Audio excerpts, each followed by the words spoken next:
You're at a family gathering. Cousins everywhere. Someone's kid is pulling someone else's kid off a couch. Two brothers are arguing about who gets the drumstick. And then there's you, standing near the drink table, watching. Not uncomfortable, just watching. Because that's what you've always done. You grew up in a house where there was nobody to fight with over the remote. Nobody to blame when the lamp broke. Nobody to whisper to through the wall at night when the house got too quiet. My name's Frank, and if you were the only kid in a Gen X household, this one's for you. Because your childhood looked nothing like the other kids, and it built something in you that most people still don't understand. Let's start with what people assume about you. Spoiled, selfish, a little strange. That reputation has been following only children around since 1896, when a psychologist named G. Stanley Hall, the first president of the American Psychological Association, called being an only child a disease in itself. That was over 100 years ago. The man studied a tiny group of children and decided the whole category was broken. And somehow, that label stuck. It stuck through the 50s, the 60s, the 70s. It stuck so hard that even now, in a 2023 Gallup poll, almost 90% of American adults said the ideal family has 2 or more children. 44% said 2. 45% said 3 or more.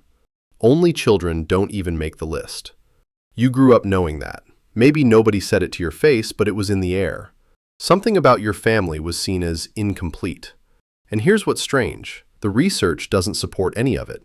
A 2019 study out of the University of Auckland looked at more than 20,000 adults and measured 6 major personality traits: openness, conscientiousness, agreeableness, emotionality, extroversion, and honesty-humility. The differences between only children and people who grew up with siblings were so small, the researchers called them vanishingly small. That's the actual word they used, vanishingly. And a 2024 review in the APA's Monitor on Psychology pulled together decades of studies and came to the same conclusion. The stereotypes about only children being selfish, lonely, and maladjusted do not hold up under research. They never did, but you already knew that because you lived it. And the life you lived was stranger, richer, and more complicated than any stereotype could cover. Let's talk about what your house actually felt like. When you were a kid, the one-child family was rare. In 1976, only 11% of American mothers who had finished having children had just one kid. 4 out of 10 had 4 or more. So when you walked into school, most of the other kids had brothers and sisters. They had someone to trade lunches with, someone to walk home with, someone who understood what their parents were like behind closed doors without being told. You didn't have that. You had yourself, and you had your parents, who, whether they meant to or not, treated you less like a child and more like a very short adult. That's the part nobody talks about enough. Only children in Gen X homes didn't just grow up alone, they grew up around grown-ups. Dinner conversations weren't between kids, they were between you and the adults. You heard about bills, about work problems, about family drama that most kids your age wouldn't hear about for another 10 years. You weren't eavesdropping, you were right there at the table because there was nobody else. And over time, you started to understand things that other kids didn't. You picked up on tone. You noticed when your mom's voice changed in the middle of a phone call. You knew when your dad was upset before he said a word. Not because you were gifted, because there was nobody else in the room to distract you. I've been working on something on the side, a book called Psychology of Gen X. It covers a lot of the things I couldn't fit into a single video, like how your parents' generation wired you for certain habits and what those habits look like now. It's in the description if you want to check it out. Now, here's where it gets interesting. That time you spent alone as a kid, the hours after school, the weekends when no one came over, the long stretches of summer when it was just you and whatever your imagination could cook up, that wasn't wasted time. Psychologist Eileen Kennedy Moore found that only children, along with oldest children and kids who didn't watch much television, were more likely to create imaginary friends. And the reason was simple. They had unstructured time alone. They had the space to invent. Think about that for a second. A lot of you had entire worlds running in your head. Characters, storylines, rules, kingdoms and battles and conversations with people who didn't exist but felt as real as anyone on your block. A 2023 study published in BMC Psychiatry interviewed 34 only children and found that imaginary companions served real psychological functions. They helped kids regulate their emotions, cope with boredom, and practice social skills they didn't get to rehearse with siblings. One kid in the study said he created a friend that looked like a beetle, and that friend told him loneliness wasn't a problem as long as they were together. A kid building his own emotional support system because nobody else was going to do it for him. And for Gen X only children specifically, this was happening in the 70s and 80s. No internet, no cell phones, no group chats. If you wanted company, you either walked to someone's house and hoped they were home, or you made it up. A lot of you got very good at making it up. You built forts that had governments.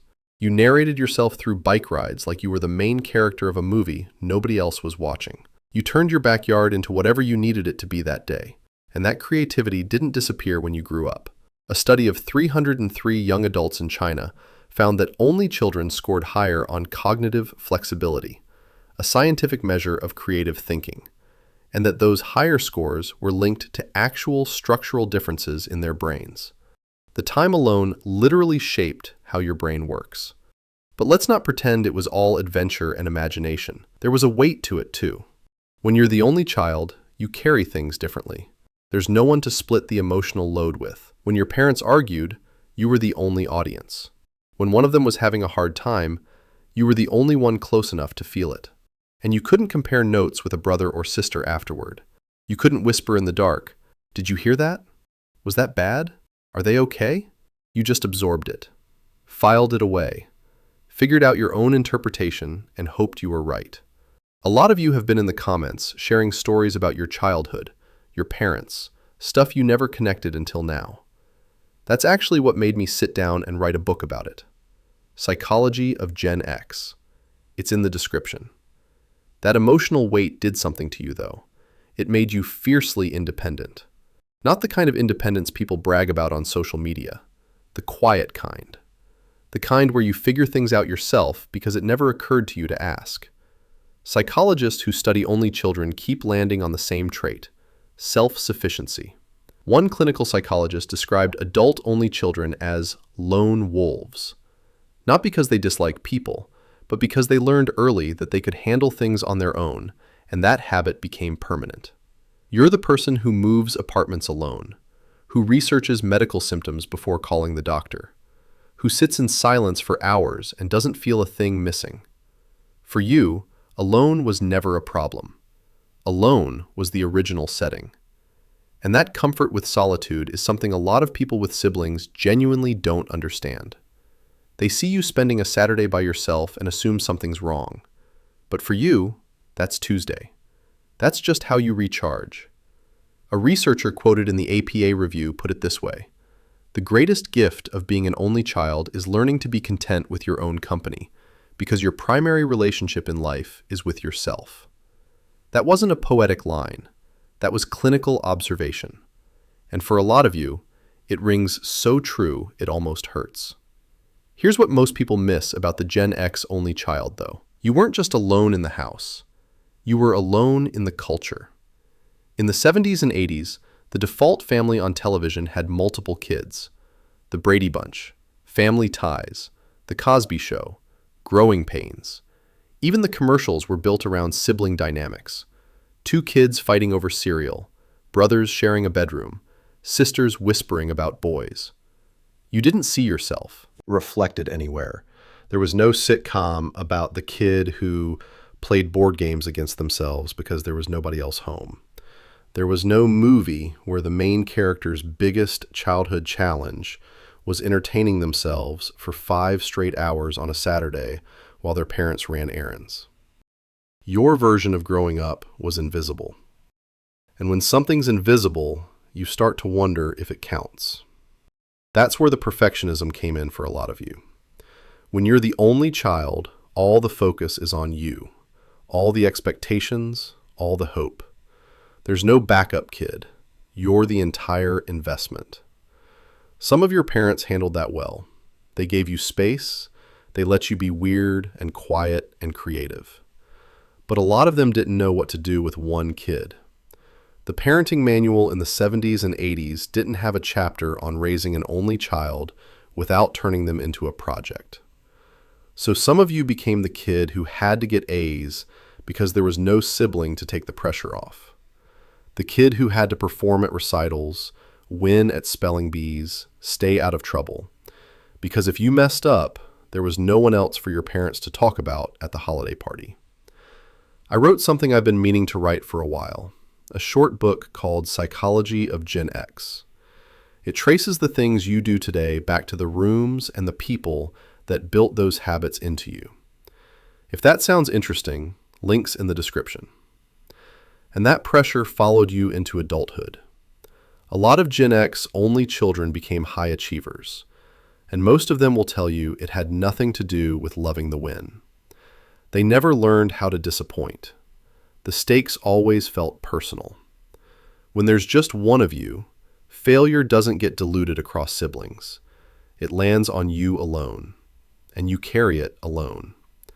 Same thing with caring for aging parents. You're watching friends split duties with their brothers and sisters. Someone handles the finances, someone checks in on weekends, someone lives close enough to handle emergencies. You don't have that. It's just you. The entire responsibility of your parents' later years falls on one set of shoulders, yours. But there's a flip side to all of this, and it's the part that makes the Gen X only child one of the most interesting people in the room, even if they're the quietest. You learned early how to be a full person on your own. You didn't need a group to feel secure. You didn't need constant noise to feel alive.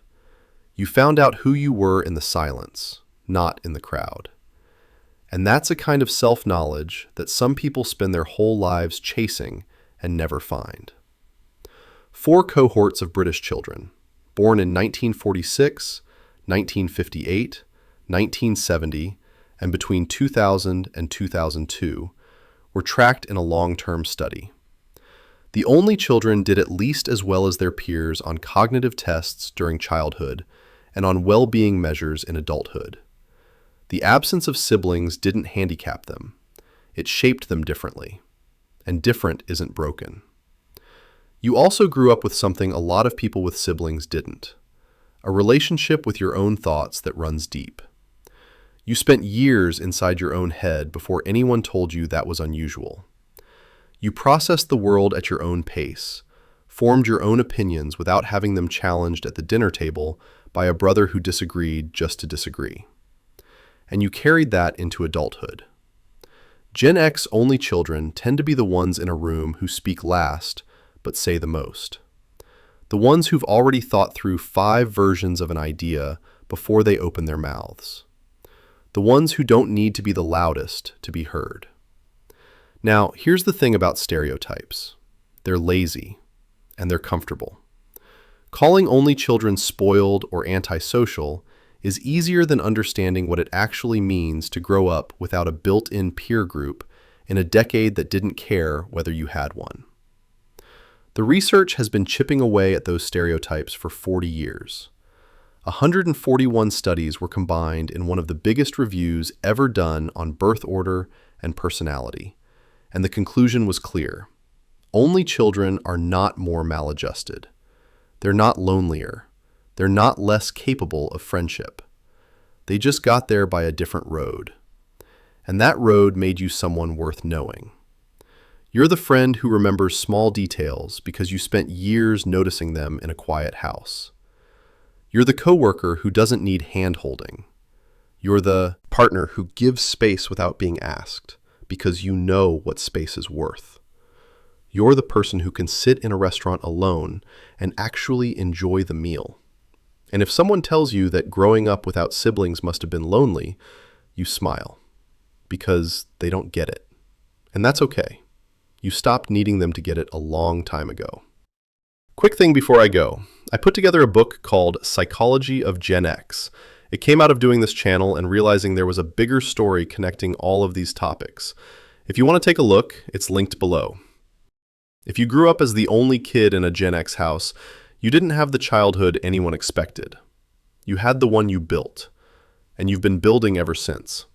a superpower nobody gave you credit for, including maybe yourself. Thanks for watching. See you in the next one. Take care.